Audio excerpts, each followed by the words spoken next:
La parole est à vous. Exprimez-vous en direct sur des sujets d'actualité ou d'intérêt commun.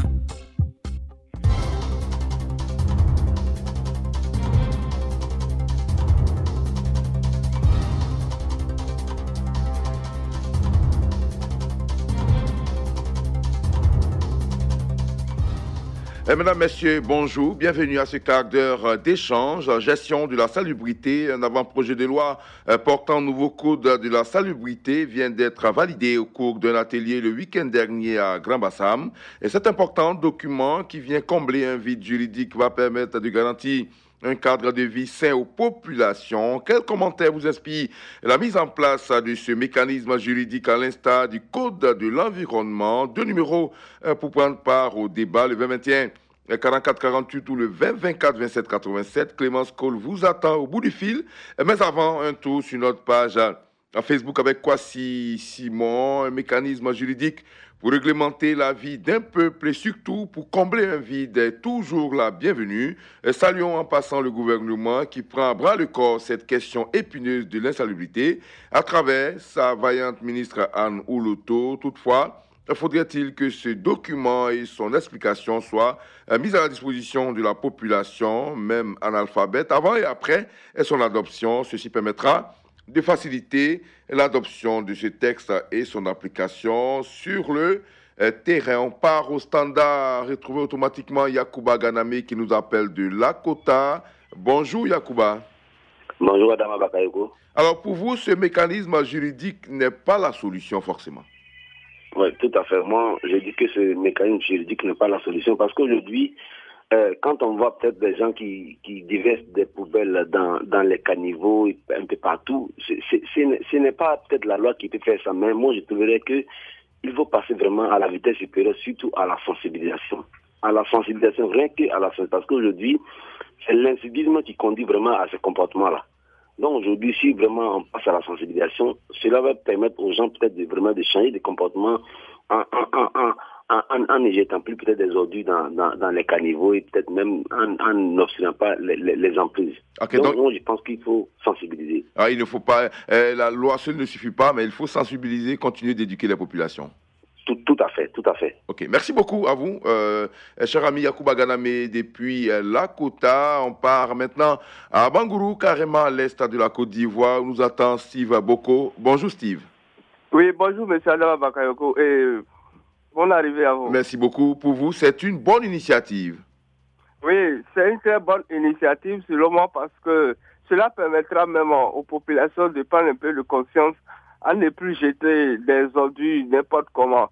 Vous voyez, et je pense très bien qu'ils doivent aussi passer par la sensibilisation qu'a dit mon prédécesseur. Parce que dès que la population est bien sensibilisée, ils peuvent avoir... c'est-à-dire ils peuvent se maîtriser. Parce que si nous prenons le cas même du Ghana aussi qui est là, et que vous jetez un petit papelote, vous êtes obligé de ramasser tout papelote qui est compris dans la localité. Oui. Je pense que dès qu'on finit de sensibiliser, il va falloir que nos États ou bien le gouvernement passe aux sanctions. Okay. Pour montrer aux populations que vraiment, c'est pas à chaque fois qu'on prend les décisions que ça doit être utopique. Okay. Il doit mettre ça en vigueur, en vue de pouvoir sanctionner souvent les récidivistes. Okay. Vous voyez, donc je pense très bien que cette initiative est une très bonne initiative, mais il doit falloir qu'il y ait un peu de suivi et sanctionner après ceux qui sont récidivistes. Merci beaucoup à vous, on vous a compris. En somme, vous souhaitez, vous saluez d'abord cette initiative, mais en même temps, vous souhaitez qu'il y ait des sanctions pour amener chaque citoyen à pouvoir, bien sûr, appliquer cette loi à la rigueur. Merci beaucoup à vous, Steve Boko. Excellente journée là-bas à Bangourou. On descend un peu plus vers le sud, à Boisseau, précisément à Tolioso, où nous attend Ebois Elia Evra. Bonjour, Ebois. Allô, bonjour, monsieur Ahmed Bakayoko. Adama Bakayoko, s'il vous plaît. Monsieur Adama Bakayoko. Alors, et Tolieso, c'est à combien de kilomètres d'Aboisseau? Tolieso, c'est à 30 km d'Aboisseau. D'accord, ok. Et c'est dans la sous-préfecture de Okro. Ok. Alors, vous avez posté des commentaires sur notre page à Facebook. On vous permet de développer tout cela maintenant. Ben, monsieur Bakayoko, je pense que ces lois ont été votées depuis belle lurette. Voilà, donc je pense qu'il faut procéder maintenant à une sensibilisation claire. Parce qu'il faut faire des ménages partout. Il faut dire à la population de ne pas jeter les ordures ménagères dans les caniveaux. Et qu'il faut passer à la sensibilisation dans les communes, dans les villages et sur toute l'étendue du territoire, partout en Côte d'Ivoire. Ok, c'est votre avis, monsieur. C'est ce que vous voulez. Effectivement, c'est mon avis, parce que ces lois ont été votées et ne sont même pas respectées dans le strict respect. D'accord. Et il n'y a pas d'appui et il n'y a pas de truc aussi. Donc pour cela, pour que nous soyons un pays émergent et pour que nous puissions changer de mentalité, il faut procéder à des sanctions. Okay. Merci, on vous a compris, mais petite précision quand même. Ça, c'est une nouvelle loi qui n'a même pas encore vu le jour. Cette loi attend d'être adoptée par le Parlement ivoirien. C'est donc un nouveau code de salubrité qui va être voté. Donc, c'est du nouveau. Ça n'a pas encore été voté il y a quelques années. Merci beaucoup à vous et excellente journée là-bas à Tolioso. On reste dans la région, bien sûr, d'Aboasso avec Roger Nyanzou qui est à Bafia. Bonjour, Roger. Bonjour, Adama. On vous écoute. Moi, je dis, code ou pas, hein, c'est une question d'éducation et de bonne foi. Et au-delà de ça, il faut que dans les mairies et dans les localités, il y ait des communautés de salubrité qui soient constituées et payées pour faire du bénévolat. Et ça viendra en appui à l'effort du ministre Anne Woloto pour son projet de salubrité chaque fois dans la ville d'Abidjan et même dans les localités. Voilà. Ok. Si ça n'est pas du bénévolat que c'est fait, que c'est payé, mais ça devient du travail et les gens vont se sentir. Oui. Parce que les sensibilisations, là, il en a eu de tout temps. Mais qu'est-ce qu'on ressent? C'est toujours les mêmes problèmes. Donc, moi, je pense qu'il faut mettre l'accent sur la communauté de salubrité payée, que ça ne soit pas du bénévolat. Alors, vous avez dit quelque chose de très important sur la page Facebook. C'est une question d'éducation et de bonne foi, surtout. Tout à fait.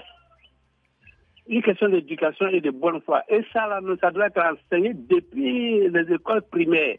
Que l'enfant grandisse avec cet esprit de vivre dans un environnement sain, propre. Voilà. Ok. Merci beaucoup à vous, Roger Nyanzou. Vous avez été donc ce matin à nous appeler d'Aboasso. Aboasso, une ville pour laquelle toute la Côte d'Ivoire est solidaire. Après, ce drame survenu là-bas il y a quelques jours, notamment parlant de cette inondation qui a fait des victimes. En tout cas, beaucoup de courage à vous et puis on espère que cela ne se répétera plus dans cette région et partout en Côte d'Ivoire. On sera maintenant à Yamoussoukro avec Ouattara Adama. Bonjour Ouattara. Oui, bonjour, monsieur. On vous écoute. Oui, voilà, moi je crois que la loi seulement ne suffit pas. Voilà, parce que cette histoire, je crois que tous les Ivoiriens sont concernés, tous ceux qui vivent en Côte d'Ivoire sont concernés. Parce que aujourd'hui, je crois que ces ordures que nous versons partout, c'est ce qui amène à boucher tous les caniveaux. Et si les caniveaux sont bouchés, je crois que c'est la vie des Ivoiriens, de la population de la Côte d'Ivoire qui est en danger. Donc moi, je crois que cette éducation, ça doit commencer d'abord à la maison, d'abord des parents, des enfants, tout le monde doit s'appliquer. Voilà. Maintenant, sans oublier aussi dans la commune, je dirais les maires. Pourquoi ne pas nommer des jeunes, c'est créer des emplois pour s'équiper au fait de ces caniveaux qui sont bouchés là. Voilà. Et sensibiliser aussi, parce qu'il faut beaucoup parler. Il faut beaucoup parler, que ce soit dans nos chaînes, dans nos télés, en tout cas faire passer des publicités. En tout cas, il faut se baser beaucoup sur l'information et sur l'éducation de ce côté-là. Je crois que là, on pourra trouver une solution. Ok, mais voilà, ce code ne suffit pas selon vous? Non, ça ne suffit pas. Ok, merci. Ouattara Adama, à Yamoussoukro, dans la capitale politique. Excellente journée là-bas. Dominique Soa est à Kounfao. Bonjour Dominique. Bonjour M. Bakayoko. On vous écoute. Oui, ça va, mais en même temps, je veux être solidaire de mes parents d'Aboasso, leur dire que nous sommes de cœur avec eux. Oui. Voilà, je voudrais dire que pour moi, c'est un problème d'éducation. Parce qu'il y a longtemps qu'on parle de salubrité. Je pense qu'il faut, comme l'a dit M. Nyanzou, continuer de sensibiliser. Sensibiliser surtout à la base parce que, excusez-moi, mais l'Ivoirien n'aime pas la pauvreté. Sinon, lorsqu'on sort de la Côte d'Ivoire et qu'on va ailleurs, on fait les lots des autres pays. Pourquoi ne pas faire comme de l'autre côté? Donc, pour moi, c'est un problème d'éducation. Et ce code-là, pour moi, ne sert à rien. Il faut sensibiliser, mais maintenant commencer à sévir. Mais c'est le code justement qui va permettre de sévir dans ces dispositions, vous ne trouvez pas? Mais M. Bakayoko, oui, il y a des lois qui ont été votées pour l'environnement, mais on ne prend pas des sanctions. Pour moi, le moment est venu. Si ce code sera pris en compte et qu'effectivement, on va sévir, pour moi, je suis d'accord. Mais si c'est pour faire, seulement de la publicité, pour moi, ça ne servira à rien. Okay. Il faut, le moment est venu maintenant de sévir, parce que je pense que chaque fois dans l'environnement, on dépense, on crée des lois, mais si ça ne sert à rien, pour moi, ce n'est pas la peine. Merci beaucoup à vous. Excellente journée là-bas à Kounfa. On revient ici à Abidjan. Emmanuel Orso est à Treichville. Bonjour Emmanuel. Bonjour, M. Adama Bakayoko. D'accord, vous avez produit un très long commentaire sur notre page. Vous saluez l'action, mais en même temps, vous souhaitez que la légalité soit faite, un élan de plus de légalité pour ceux qui freinent de ne pas comprendre l'importance de rendre notre environnement plus agréable. Oui, en effet, déjà, nous sommes d'abord contents que l'État ait un intérêt de prendre la chose à part le corps. Et chaque fois, le gouvernement communique sur l'insalubrité. Ça, c'est déjà intéressant. Maintenant, tout le monde parle du Ghana, des autres pays, du Namibie, partout. Mais je crois que ça doit être une action collective. Écoutez, M. Adama Bakayoko, ce n'est pas maintenant qu'on va éduquer les enfants pour que dans 20 ans, ils vont rendre notre environnement propre. Il faut le faire maintenant. Je crois que la loi qui va encadrer cette décision est bienvenue, parce que c'est une affaire collective. Vous êtes dans les quartiers, il y a quelqu'un qui jette un papier par terre.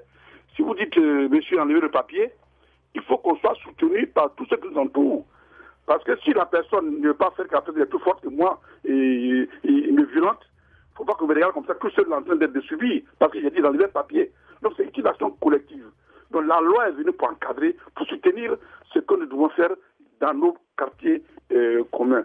Voilà un peu pourquoi cette loi est très importante. Parce que dans la sensibilisation, c'est pas aujourd'hui. Ça fait des milliers d'années qu'on sensibilise. Mais qu'est-ce qu'on fait? Oui. Pourquoi aujourd'hui vous allez au plateau, vous ne pouvez pas jeter le choses par terre, mais dès que vous arrivez à Treichville, vous les jetez par terre. Pourquoi? C'est Abidjan. Okay. Ça veut dire que c'est un comportement, quand on arrive, on voit que c'est propre, au moment, on se conforme. Donc il faudrait que l'État aussi, les mairies, essaie de mettre des petites poubelles un peu partout pour qu'on puisse jeter les choses. Mais malheureusement, souvent quand on met, les gens voient les poubelles pour aller à la maison.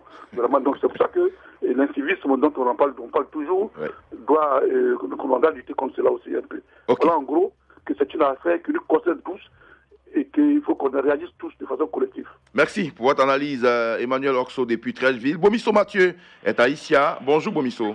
Bonjour Adama Bakayoko. On vous écoute. Je crois que l'idée est salutaire et je crois que nous disons merci au gouvernement. Mais je crois qu'il faut beaucoup sensibiliser. Et le gouvernement doit comprendre que par l'émergence, nous devons changer des mentalités. Aussi, à il faut que cela soit enseigné dans nos écoles pour que les plus petits, ceux qui seront les futurs cadres de ce pays demain, puissent grandir avec des mentalités. Alors, Monsieur Bomisso, Emmanuel Orso vient de dire tout à l'heure qu'on a trop sensibilisé, on a beaucoup sensibilisé, mais rien ne change et qu'il faut passer à une autre étape. Oui, je crois que le taux de sensibilisation, on a beaucoup sensibilisé comme c'est fait pour beaucoup de lois. Je vois que l'Ivoirien vraiment est réticent. Je crois que souvent, il faut passer à la répression. Okay. Parce que nous avons trop sensibilisé. Il y a des lois qu'on a votées dans ce pays et qui ne sont même pas respectées aujourd'hui. Okay. Je crois qu'il faut passer aussi souvent à la répression pour que les Ivoiriens puissent comprendre. Merci à vous, Bomisso Mathieu. Excellente journée là-bas. Ici, un tour rapide sur notre page Facebook avant de clore cette émission. Akiré dit ceci: la question de la salubrité est une affaire de tous. L'Ivoirien n'a pas encore la culture de la salubrité. Nous devons adopter des gestes simples qui vont nous sauver demain. La propreté n'est pas une affaire de riches. Quel que soit le rang social, on peut être propre si on le veut. Évitons des attitudes indignes de notre part. Boussoubi, le problème de la salubrité est avant tout mental, culturel et éducationnel. Il n'est pas juridique. Place donc à l'éducation et à la communication pour le changement du comportement. Tout le reste n'est que du badigeonnage. de surface. Et puis, Yvon Gbagbonceux, pour moi, c'est une étape franchie et plusieurs autres restent à venir, parmi lesquels la divulgation, l'application ainsi que la prise des mesures d'accompagnement de cette loi. Blaise Kouassi, je ne suis pas persuadé que c'est à coup de loi ou de juridisme que le problème de l'insalubrité sera résolu. Tout est dans la sensibilisation et surtout dans l'éducation. À force de répétition et d'insistance, les populations finiront par prendre conscience de la sauvegarde et de la préservation de l'environnement. Les lois, quand elles sont prises, on les observe, mais à un moment donné, on s'en détourne, tandis que l'éducation est permanente. Grégoire Yaokona, cet avant-projet de loi sera la solution au problème d'insalubrité en Côte d'Ivoire. Le noir à l'oreille difficile et surtout, il se fout pas mal des décisions. Il est temps que cette loi soit votée pour être appliquée afin que les contrevenants soient punis. Voilà donc pour aujourd'hui. C'est terminé. La parole est à vous. Demain matin, je serai encore en votre compagnie pour un autre sujet à découvrir sur notre plateforme Facebook tout au long de la journée. Très, très heureux donc de vous recevoir. En tout cas, on retient pour l'essentiel que nombre parmi vous accueillent avec joie cette loi. Cependant, la majorité souhaite qu'il y ait des sanctions pour changer de comportement. À demain. Vous pouvez réécouter cette émission ce soir à 22h15 sur Radio Côte d'Ivoire et sur notre site internet www.rti.ci, onglet Radio Côte d'Ivoire.